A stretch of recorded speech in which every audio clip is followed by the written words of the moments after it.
එතකොට ගොඩක් වෙලාවට දෙමව්පියෝ දකින්නේ දරුවෙක් ඉගෙන ගත්තට පස්සේ ශිෂ්‍යත්වයට කරාට පස්සේ ඊළඟට Tamanට තියෙන හොඳම ඉස්කෝලේට දාගන්න පුළුවන් කොහොමද කියන එක තමයි බලන්නේ අනිවාර්යයෙන්. මොකද ඒක තමයි ඇත්තටම දෙමව්පියෝ උත්සාහ කරන්නේ. ඕනම දෙමව්පිය තමන්ගේ දරුවට හොඳම දේ දෙන්න උත්සාහ කරන්නේ.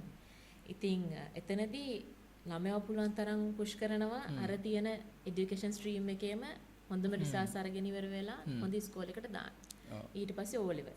ඔතනදත් ඔය ගැටලුවම එනවා. ඊට පස්සේ ඇඩ්වාන්ස් level. අපේ අවුරුද්දට සාමාන්‍යයෙන් 3,50,000ක් විතර වගේ ප්‍රමාණයක් මේ අපේ A levels ලියනවා. හැබැයි ඊට පස්සේ අපි කියනවා විශ්වවිද්‍යාල මේ වරම් ලබන ප්‍රමාණය 50%කට වඩා වැඩි ඇත්තටම. හැබැයි විශ්වවිද්‍යාලයකට යන්න බෑ. ඒ කියන්නේ සුදුසුකම් ලබනවා. හැබැයි යන්න බෑ. එතකොට තියෙන අනික් ප්‍රශ්නේ තමයි ඔතනදී අපි සාමාන්‍යයෙන් කියන 3,50,000න් කැම්පස් එකට යන්න පුළුවන් වෙන ලක්ෂයකට අඩු ප්‍රමාණයකට. රාජ්‍ය සහ පෞද්ගලික ඔක්කොටම.